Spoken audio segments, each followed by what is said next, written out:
Daniel की पुस्तक के हमारे अध्ययन में आपका स्वागत है। आज हम अपना ध्यान पुस्तक के दूसरे भाग की ओर मोड़ना चाहते हैं, जहां हम भविष्य के बारे में दानियल के प्रतीकात्मक दर्शन पाते हैं। दानियल के पहले 6 अध्याय ऐतिहासिक कथाएं हैं और समझने में काफी आसान है। हालांकि शेष अध्याय अत्यधिक प्रतीकात्मक दर्शनों को दर्ज करते हैं। यह अध्याय हेजकेल और प्रकाशित वाचकों दर्शन की तरह ही जटिल और दिलचस्प है। सर्वनाशकारी लेखन के रूप में इन पुस्तकों के लेखक पर्दे को वापस खींचते हैं और अपने दर्शन को परमेश्वर के प्रकट होने वाले उद्देश्य को दिखाते हैं। शैली में वह संस्कृति की सामान्य पौराणिक कहानियों से तैयार किए गए अत्यधिक दृश्य प्रतीकों का समर्थन करते हैं। जैसे ही हम इस दूसरे भाग पर आते हैं, हमें विषय के बारे में कुछ महत्वपूर्ण समझने की आवश्यकता है। दानियल 2 में नेबुकदनेस्सर के स्वप्न के प्रकाश में दानियल के भविष्य सूचक दर्शन को बेहतर ढंग से समझा जाता है। जब नेबुकदनेस्सर को एक परेशान करने वाला सपना आता है, तो केवल दानियल ही पहले उसे प्रकट करने और फिर उसे समझने में सक्षम होते हैं। वह ऐसा अपने व्यक्तिगत महानता के द्वारा नहीं, बल्कि इसलिए करते हैं क्योंकि वह परमेश्वर की आत्मा के अलौकिक संरक्षितकरण के लिए खुले हैं। सपना एक मूर्ति के बारे में है, जिसके बदलते हिस्से आने वाले राजनीतिक युग का प्रतिनिधित्व करते हैं। दानियल 2:31 से 35 में बताते हैं, एक बड़ी मूर्ति देख पड़ी, और वह मूर्ति जो तेरे सामने खड़ी थी सो लंबी चौड़ी थी। उसकी चमक अनुपम थी और उसका रूप भयंकर था। उस मूर्ति का सिर तो चौके सोने का था, उसकी छाती और भुजाएं चांदी की थी, उसका पेट और जांघ पीतल का, उसकी टांगे लोहे की और उसके पांव कुछ लोहे के और कुछ मिट्टी के थे। फिर देखते देखते तूने क्या देखा कि एक पत्थर ने बिना किसी के खोदे आप ही आप उखड़ कर उस मूर्ति के पांव पर लगा, जो लोहे और मिट्टी के थे, और उसको चूर चूर कर डाला। तब लोहा, मिट्टी, पीतल, चांदी, सोना सब चूर चूर हो गया, और धूप काल में खलिहानों के भूसे की नाई हवा में ऐसे उड़ गया जैसे मानो वह था ही नहीं। और वह पत्थर जो मूर्ति पर लगा, वह बड़ा पहाड़ बनकर सारी पृथ्वी में फैल गया। नेबुकदनेस्सर के सपने की दानियल की व्याख्या यह है कि आदमी की मूर्ति 4 अलग अलग राज्यों का प्रतिनिधित्व करती है। सोने का सिर बाबुल का प्रतिनिधित्व करता है। चांदी का खंड फारस का प्रतिनिधित्व करता है, जो बाबुल पर विजय प्राप्त करेगा। पीतल का हिस्सा यूनान का प्रतिनिधित्व करता है, जो फारस पर विजय प्राप्त करेगा। लोहे का पैर रोमन साम्राज्य का प्रतिनिधित्व करता है, जो 2 राज्यों में विभाजित होगा, पूर्व और पश्चिम। कई विद्वानों का मानना है कि पैर भी रोमन साम्राज्य का प्रतिनिधित्व करते हैं। कुछ व्याख्याएं हैं कि पैर एक कमजोर और विभाजित राष्ट्र का प्रतिनिधित्व करता है। दूसरों का मानना है कि वह एक नए और शक्तिशाली साम्राज्य का प्रतीक है। इस सपने का सबसे महत्वपूर्ण हिस्सा वह चट्टान है, जिसे बिना मानव सहायता के अलौकिक रूप से काट दिया जाता है। इस पृथ्वी को मूर्ति के पैर पर फेंक दिया जाता है, इसे गिरा दिया जाता है, और फिर एक पहाड़ में बढ़कर मूर्ति को धूल में डाल दिया जाता है। यह एक चित्तशाही ईश्वरीय राज्य का प्रतिनिधित्व करता है, जो दूसरों पर शासन करने के लिए ऊपर उठ रहा है। नेबुकदनेस्सर के पहले सपने की दानियल की व्याख्या हमें हमारे मार्गदर्शन करने के लिए एक आदर्श देती है, क्योंकि हम उनकी प्रत्याशित पूर्ति के लिए और अधिक कठिन दर्शन को लागू करना जारी रखते हैं। ऐसा लगता है कि यह अभी आने वाली कई चीजों को संदर्भित करता है। हालांकि पुस्तक के मूल प्राप्तकर्ताओं के लिए उनका क्या अर्थ है, इसे समझना थोड़ा आसान है। इन दर्शनों के आधार पर हमें पहले पूछना चाहिए, परमेश्वर क्या चाहते हैं कि उसके लोग मूल संदेश के आलोक में विश्वास करें, बने और करें। जब आप दानियल के दर्शनों को समझने और उन्हें लागू करने का प्रयास करते हैं, तो यहाँ कुछ कदम उठाने होंगे। जैसे आप उन्हें समझने की कोशिश करते हैं, दृष्टि में प्रतीकों का निरीक्षण करें। जैसा कि आप देखते हैं, प्रतीकों के बीच की परस्पर क्रिया पर ध्यान दें। यदि पवित्र शास्त्र में कोई व्याख्या दी गई है, तो हमेशा उस व्याख्या को प्राथमिकता दें। प्रार्थना करें और पवित्र आत्मा से आपको यह दिखाने के लिए कहें कि इसका क्या अर्थ है। पूछें, यह क्या कहता है, इसका क्या अर्थ है, और मेरे लिए इसका क्या अर्थ है। प्रतीकों की जांच करने में कोई खराबी नहीं है, जैसे वे कहीं और दिखाई देते हैं। अध्याय 7 में दानियल ने एक सपना देखा। दानियल के सपने की प्रतीक व्याख्याएं हमें बताते हैं कि हम फिर से 4 महान राज्यों को देखने जा रहे हैं। वचन 16 से 19 कहते हैं, उसने यह कहकर मुझे उन बातों का अर्थ बताया। उन 4 बड़े बड़े जंतुओं का अर्थ 4 राज्य हैं, जो पृथ्वी पर उदय होंगे, परंतु परम प्रधान के पवित्र लोग राज्य को पाएंगे और युगान युग उसके अधिकारी बने रहेंगे। तब मेरे मन में यह इच्छा हुई कि मैं उस चौथे जंतु का भेद भी जान लूं, जो तीनों के भिन्न और अति भयंकर था और उसके दांत लोहे के थे और नाक पीतल की, और वह सब कुछ खा डालता और चूर चूर करता और बचे हुए को पैरों से रौंदता। व्याख्या जारी है। उस चौथे जंतु का अर्थ एक चौथा राज्य है जो पृथ्वी पर राज करेगा और सब राज्यों के भिन्न होगा, और वह सारी पृथ्वी को नाश करेगा और दाम कर चूर चूर करेगा। वचन 24 और 25 में हमें बताया गया है, और उनके बाद उन पहलों से भिन्न एक और राजा उठेगा जो 3 राज्यों को गिरा देगा, और वह परम प्रधान के विरुद्ध बातें कहेगा और परम प्रधान के पवित्र लोगों को पीस डालेगा। वचन 27 में जो कुछ आप दानियल के सब दर्शनों में सुनते हैं वह पाएंगे। सब राज्य और प्रभुता और धरती पर के राज्य की महिमा परम प्रधान ही की प्रजा अर्थात उसके पवित्र लोगों को दी जाएगी। उसका राज्य सदा का राज्य है और सब प्रभुता करने वाले उसके अधीन होंगे और उसकी आज्ञा मानेंगे। जब आप उस दृष्टि को सुझाए गए चरणों के माध्यम से समझते हैं तो आप निश्चित रूप से यह कह सकते हैं कि यह 4 महान विश्व साम्राज्यों के बारे में बात कर रहे हैं। बाइबल में सींग शक्ति का प्रतिनिधित्व करते हैं। इस प्रकार 10 सींग और एक छोटा सींग शक्तियों या राज्यों का प्रतिनिधित्व करते हैं।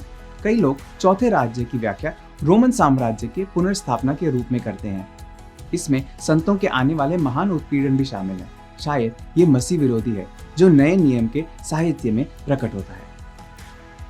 हमें ऐसे रहस्यों के सामने विनम्र होना चाहिए। भविष्य में इन विवरणों के अर्थ के बावजूद दानियल 7 में एक सच्चाई सामने आती है। परमेश्वर के लोग विजयी समूह में हैं। परमेश्वर के लोगों के रूप में हमारे पास पहले से ही कितनी बड़ी जीत है। यह विषय बाइबल में सभी सर्वनाशकारी भविष्यवाणियों के लिए सामान्य है। यद्यपि संत बड़ी परीक्षाओं से गुजरते हैं, अंत में ईश्वर के राज्य की जीत होती है। जब आप किसी युगांत शास्त्रीय भाग का अध्ययन करते हैं तो याद रखें, विवरण की तुलना में बड़ी तस्वीर अधिक महत्वपूर्ण है। आइए अब हम दानियल की सबसे बड़ी और सबसे सटीक मसीहाई भविष्यवाणी पर विचार करें, 70 सप्ताह का दर्शन। नेबुकदनेस्सर दानियल के पहले 4 अध्यायों के लिए शासन करते हैं। अध्याय 5 में बेल्शस्सार शासन करता है। अध्याय 6 में दारामादी शासन कर रहा है। कई लोगों ने सोचा है कि यह या तो महान खुसरू है या उसका एक प्रतिनिधि। जब दारामादी ने दानियल में सत्ता संभाली तो यहूदा लगभग 70 वर्षों से बंधुआई में है। यिर्मयाह की यहूदा के लिए बाबिलोन की भौतिक बंधुआई में 70 वर्षों की भविष्यवाणी की थी। अध्याय 9 में जब दानियल यिर्मयाह की भविष्यवाणी को पढ़ते हैं तो दानियल इस एहसास के अभिभूत हो जाते हैं कि परमेश्वर के लोगों के घर लौटने का समय आ गया है। वह बड़े चाव से प्रार्थना करने लगते हैं। अपनी नम्रता में दानियल ने अपनी प्रार्थना में लोगों के पाप के साथ शिनाख्त करते हुए 32 बार हमारे पाप या हमने पाप किया कहा। दानियल परमेश्वर से क्षमा मांगते हैं। वह कहते हैं संक्षेप में, परमेश्वर आप न केवल हमें क्षमा करने के लिए तैयार हैं बल्कि आप हमें दंड देना लगभग खत्म कर चुके हैं। वह उत्साहित हो जाते हैं कि परमेश्वर यहूदा को उनकी मातृभूमि में पुनर्स्थापित करने वाले हैं। अध्याय 9 में दानियल ठीक उसी प्रकार प्रार्थना करते हैं। उनके कंधे के ऊपर से देखना और इस शक्तिशाली प्रार्थना को सुनना सुंदर है। जैसे दानियल प्रार्थना करते हैं, स्वर्गदूत जिब्रील प्रकट होते हैं और वचन 24 से 26 में दानियल को 70 सप्ताह का दर्शन देते हैं। दृष्टि बस यह है, तेरे लोगों और तेरे पवित्र नगर के लिए 70 सप्ताह ठहराए गए हैं कि उनके अंत तक अपराध का होना बंद हो और पापों का अंत और अधर्म का प्रायश्चित किया जाए और युग युग की धार्मिकता प्रकट हुए और दर्शन की बात पर और भविष्यवाणी पर छाप दी जाए और परम पवित्र का अभिषेक किया जाए। सो ये जान और समझ ले कि यरूशलेम के फिर बसने की आज्ञा के निकलने से लेकर अभिषेक प्रदान के समय तक 60 सप्ताह बीतेंगे। फिर 62 सप्ताहों के बीतने पर चाक और खाई समेत वह नगर कष्ट के समय में फिर बसाया जाएगा और उन 62 सप्ताहों के बीतने पर अभिषेक पुरुष काटा जाएगा और उसके हाथ कुछ न लगेगा और आने वाले प्रधान की प्रजा नगर और पवित्र स्थान को नाश तो करेगी। इस खुशखबरी से अधिक दूर की मसीहाई प्रत्याशा है। मसीहाई भविष्यवाणी का विवरण देने के लिए आपको थोड़ा गणित करना होगा और प्रतीकों पर एक नजर डालनी होगी। जिस प्रकार बंधुआई 70 वर्ष तक चलती है, उसी प्रकार बंधुआई और मसीह के आने के बीच का समय 70 का 70 गुना है या 490 वर्ष। इन वर्षों को वर्षों के सप्ताह में विभाजित किया जाता है। यदि आप 70 को 70 से गुना करते हैं तो आपको 490 मिलता है। वर्षों के इन सप्ताहों को 7 सप्ताह, 62 सप्ताह और 1 सप्ताह में विभाजित किया जाता है। उस अंतिम सप्ताह के मध्य में आने वाला अभिषिक्त जन काट दिया जाएगा, जिसका अर्थ है मारा जाएगा। यदि आप उन सभी को एक साथ रखते हैं तो आपके पास एक सटीक मसीहाई भविष्यवाणी है। भविष्यवाणी को कुसरू द्वारा जारी किए गए आदेश के समय से दिनांकित किया जाना चाहिए और वो यरूशलेम के पुनर्निर्माण के लिए वापस आ सकते हैं। इस वापसी की तिथि 457 ईसा पूर्व है। यदि आप 62 सप्ताह जमा 7 लेते हैं और उस सप्ताह के गुना करते हैं तो आपको 483 वर्ष मिलेंगे। यदि आप 457 ईसा पूर्व में 483 जोड़ते हैं तो आप वर्ष एडी 26 में पहुंचते हैं, जब यीशु ने अपनी सार्वजनिक सेवकाई शुरू की। अब उसके बाद वर्षों का एक सप्ताह या 7 वर्ष होने चाहिए और वर्षों के उस सप्ताह के माध्यम में वह अर्थात मसीह काटा जाने वाला है। विद्वानों का कहना है कि एडी 26 के 3.5 साल बाद यीशु सूली पर चढ़े। यह मानते हुए कि हमारे पास हमारी तिथियां और व्याख्याएं सही हैं, यह कुछ अत्यंत सटीक मसीहाई भविष्यवाणी है। दानियल की इन भविष्यवाणियों की व्याख्या करना कठिन है, तो विवरण में ना खोएं। बड़ा सच पाने की कोशिश करें। पहले दृष्टि के सार को स्थापित करें, फिर वहां से ध्यान से निर्माण करें। यदि आप इतने इच्छुक हैं तो पहले इस सवाल का जवाब दें। इंतजार करते समय मुझे क्या विश्वास करना चाहिए, होना चाहिए और क्या करना चाहिए। 70 सप्ताहों की इस भविष्यवाणी में एक बात स्पष्ट हो जाती है। अब आपके पास मसीहा के आने और उनके राज्य की शुरुआत की सटीक भविष्यवाणी है। सबसे बढ़कर उथल पुथल वाली दुनिया के बीच हम जान सकते हैं कि हम युद्ध जीतने वाले हैं। परमेश्वर ने हमें पहले ही बता दिया है कि क्या होने वाला है। यह विशेष रूप से प्रेरणादायक हो सकता है यदि आप कठिन दिनों में जी रहे हैं, जैसे कि यहूदा के लोग बंधुआई में थे। जान लें कि परमेश्वर का हाथ दुनिया और आपके जीवन पर है, दोनों बड़े और छोटे विवरणों में। यदि आपके सामाजिक या व्यक्तिगत जीवन की परिस्थितियां कठिन हैं, तो आप यहूदा के लोगों के दर्द से शिनाख्त कर सकते हैं। हमारे पास अच्छी खबर है, परमेश्वर बुराई पर विजय प्राप्त करेंगे। शैतान पर परमेश्वर की विजय होगी। परमेश्वर का राज्य सबसे ऊपर आने वाला है। इंसाफ होगा, दया होगी, न्याय होगा।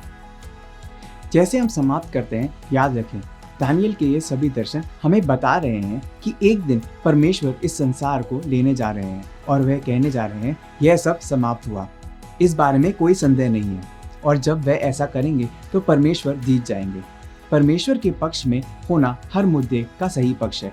इसलिए अंत में बड़ा सवाल यह नहीं है कि आपने पाठ में भविष्यवाणी के अनुसार हर विवरण का ठीक से अनुमान लगाया था कि नहीं, लेकिन क्या आप उनके पुत्र यीशु मसीह के विषय और प्रेरित होने के कारण परमेश्वर की अंतिम जीत का हिस्सा थे। अब निश्चय कर लें कि आप परमेश्वर की विजय के सक्रिय भाग हैं और दानियल की तरह परमेश्वर की प्रतिज्ञा की हुई विजय के आने के लिए उत्सुकता से प्रार्थना करें।